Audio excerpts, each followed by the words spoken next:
First of all, I'd like to congratulate you on a big milestone for HCAC. Raising 112 crores from ABC Worldwide is a very beautiful milestone. So congratulations to you once again. Thank you, Harbinder. I know that you mentioned that 20% of Indians suffer from non-communicable diseases, right?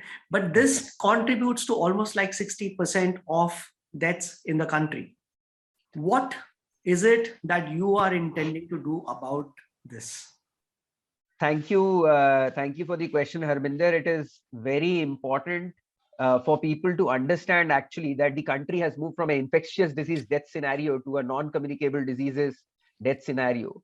And this situation is actually going to become worse if we don't, address that problem. One of the studies says that India would lose $6 trillion by 2030 if non-communicable diseases are not addressed, right? What we are trying to do here is manage, and the clinical outcomes are managed so that the patient does not need to go inside the hospital for acute interventions, which could lead to a disability or a death or a very poor quality of life.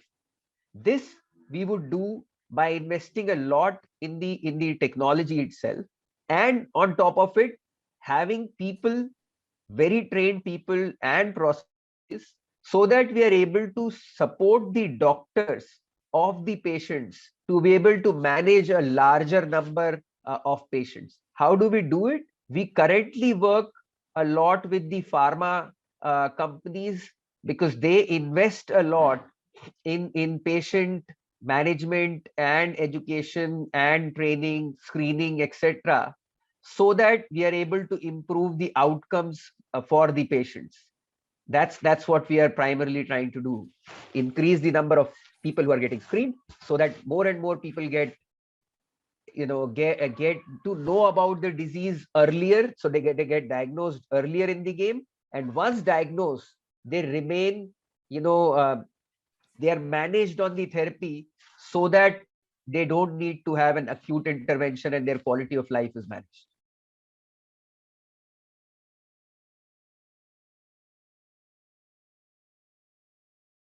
See, I think the big changes which have happened in the Indian healthcare industry have actually happened during the COVID. So while we as a nation have and the world has seen the impact, the positive side of that is that a lot of attention has come to the healthcare industry from all sections of the society, including the government and the insurance and so on and so forth.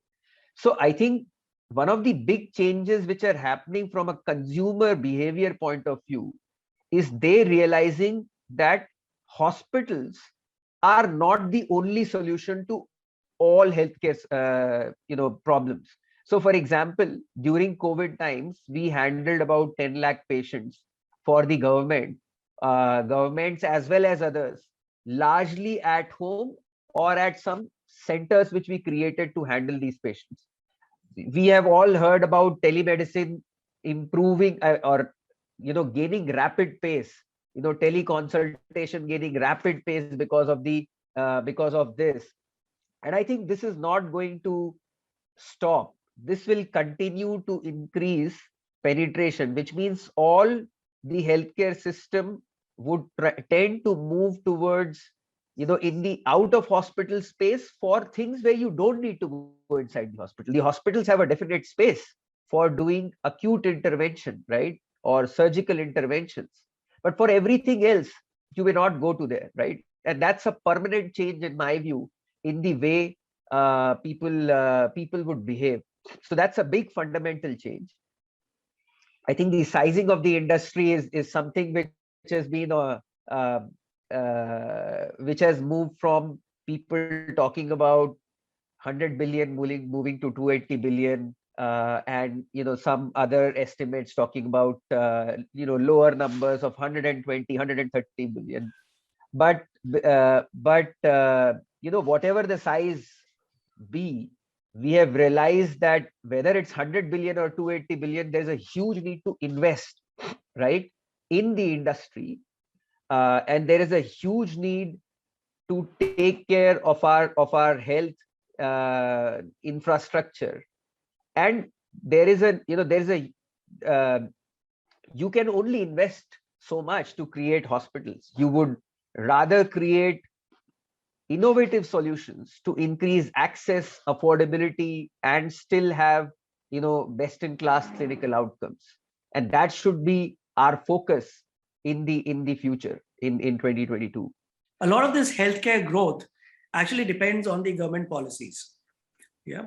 So what is it that you think that the policymakers in India should be doing to give the healthcare industry the growth that it deserves? So few points, and I'm sure there are many other points in different facets of healthcare. I think one fundamental thing which the government should think of is that while they have created the Ayushman Bharat scheme to fund the hospitalization piece, right? It is very important for us to realize that yes, that solves a lot of life-saving problems, and we should definitely invest in that.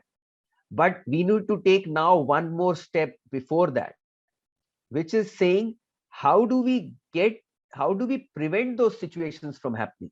And I'm not talking purely of preventive healthcare as a subject, but which is mostly how can you get preventive health checks done and so on and so forth. But more importantly, even if the patients who are who are suffering from chronic diseases, like you asked earlier, right, or who are elderly, how can we actively intervene at much lower cost and proactively work with them to manage their situation in such a way that those acute interventions are not needed? That will that's a long term play. That's not something which people, while individuals realize it, the policy making or the thought process does not push everyone. But if the government has a long term view, then they should invest in definitely creating that. So that's one. The second is basically how can we increase the capacity of the country? We are woefully inadequate in terms of beds. How do you create more beds? And if you go on and create tertiary care capacities, right, which is important,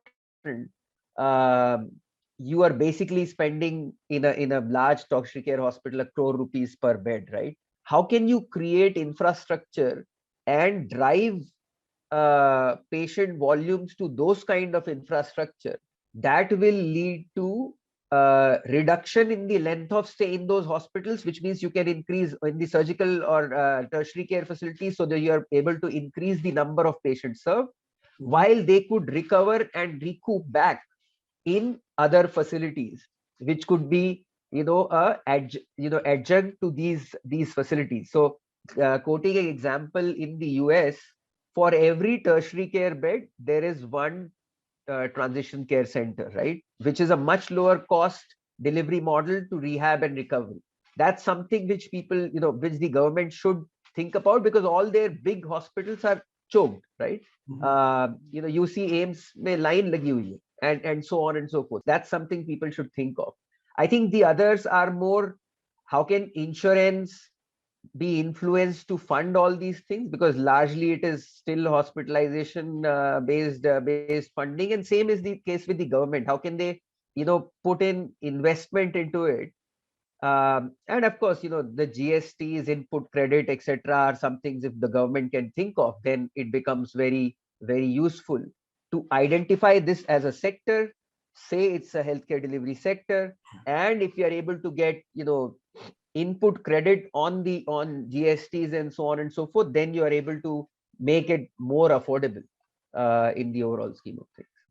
What is it you are doing as a leading institution and an emerging leader in the space that you are in to make a difference to the healthcare industry and help it grow? So I think if you think of the services in which we operate, right? First bucket is into rehabilitation and recovery, physical rehabilitation and recovery. What that means is we are investing into both center-based care as well as home-based care, uh, and augmenting it with technology to let people recover, get back to life, right? So hospitals जीवन जान बचाने के लिए हमें जीवन जीना भी सिखाना है. We have to tell people how to live well and come back to the same level or almost to the same level of quality of life which they had before the acute activity happened, the pain happened, and so on and so forth, right? So that's something which we'll invest into. We are about 150 beds in centers, and we are going to make it 1500 beds over the next 2 to 3 years, right? So that's a significant jump in the number of beds. And of course, as we expand our regions, we continue to use the home beds, right, which is an unutilized quote unquote facility for taking care of the patients. And we'll invest a lot in technology so that we are able to scale it even further. So that's first part. The second part is around elderly care. Elderly care is where we would invest in building both technology as well as bed capacity as well as home delivery capability to take care of the specific requirements of elderly, right?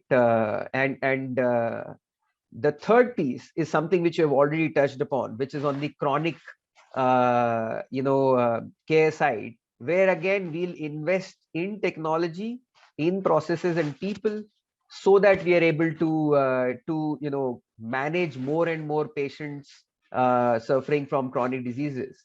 And all this we will do organically as well as inorganically in the next couple of years.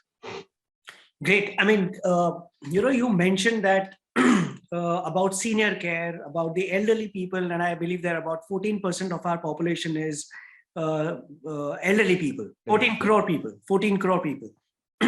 Now, can you tell us a little bit more about the out of hospital care systems in the country that exist, or where we are poised to go? Out of hospital care is something which is a category which we are basically creating. It's a conglomeration of variety of things. If you think of it, it's basically everything which is non-surgical intervention inside the hospital. You can categorize in the out of hospital care market. So currently also this market exists, right? There are a lot of service delivery which happens outside of these tertiary care hospitals. That's the piece which we are trying to, which is pretty large. If you think of it, if you exclude the hospitals out of the healthcare industry, it still has a lot, more than 50% of the healthcare industry is the non-hospital industry, and that is a big segment in itself. And the reason to build around this segment, and I believe that this is the segment which should continue to increase and be taking sort of center stage to manage the health outcomes, to reduce the to improve the dailies of the country, is because India cannot invest as much to create that kind of a tertiary care bed capacity, because it will take a lot of number of years to deliver that, and it will require a lot of investment to do it. And of course, once you do that, you will also require a lot of, for sustaining it, you have to have a certain price level, which again, there is a challenge in India. The other challenge is that we have only limited number of doctors, right? We have, depending upon which estimate you're seeing, give or take one doctor per 1,000 people, right? Now, if you want to create, we need to create capacity, and that's where out of hospital again comes into play, where you basically create infrastructure to support those doctors, so that they can handle more and more patients. So this is infrastructure and people and processes who are non-doctors but supporting the doctors. But a large portion of the healthcare delivery system including nurses, including therapists, physiotherapists, speech follow, respiratory, nutritionists, occupational therapists, counselors, psychological counselors, and so on, who could support those doctors to deliver more and more care, and they basically fulfill the real need where they need to intervene. If you have an ICU setup, the doctor, the intensivist is needed only for the first couple of days for him to be physically present. Then he could monitor, and the patients could be handled in community, which could increase the capacity of the country. So that's the play which we are talking of, right? Awesome. So this brings me to the next question, that how are you as a company using technology for the services that you are offering, and what is the way forward to scale what you are doing? And also, you could also comment on what is it that you think about the telemedicine, telehealth, and the future it has, and what needs to be done in 2022? Sure. So as a company, we have been a very, our first person who joined our company was our CTO, right? So that's the kind of investment which we did from day one. We were paperless from day one. All our backend operations happened on technology platforms, so that you could monitor. Imagine in a hospital, you are basically doing the care in front of people being there, right? If you're managing an ICU, you have a whole team. But in the home, or for that matter in the center, the ratios may be a little different. You would not probably have an intensivist sitting there, right, or standing there to handle the patient. How do you manage this in home or digitally or in centers in such a way that you're still able to deliver the kind of quality and outcomes? We have published papers in 35 national and international journals on our outcomes. That can only happen if you have invested in technology and processes to deliver. So that's on the back end side of delivering recovery and care. And now what we are also doing is investing in how do we do digital rehabilitation, and how do we monitor rehabilitation patients by not being physically there, right? So that you're able to give scale. So that's for the first point. The second point is around elderly. So some elderlies may require physical support, a human being there to support the elderly, but many of the others may, and you still may require a monitoring system, so that you can positively impact the health outcomes of the elderly. But there may be other cases where either the affordability becomes a challenge, or some other reason the people cannot be there. But could you invest in technology to be able to monitor them and raise alarms at the right point of time, and so on? So that's something which we would look at. And of course, for the elderlies, when we are building those centers, we'll have technology to be able to manage the whole process, both back end as well as front end. And the third piece, chronic diseases, that is all an ecosystem which will have technology to monitor, with equipments, with people being able to drive large scale number of patients, patients with lesser human intervention as much as possible, so that you're able to scale and deliver. And all this would be supported by a front end infrastructure or an app.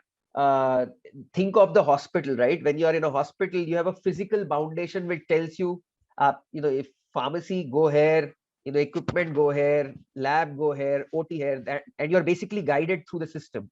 Now, if you have to do all these things in an environment which is not bound by physical, then you need a tech enablement to the consumer to say, okay, I now have bought this now, and there are 4 other things which you could buy in this out of hospital network. And that's where front end technology will come into play. And using the inputs which the patients are putting in, you can improve the health outcomes and continue to update the doctors on almost a real-time basis of what is happening. So I think that's again something which we'll invest in.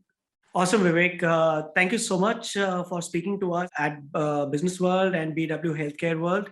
We wish you all the best for your work that you're doing in the healthcare space. So thank you so much.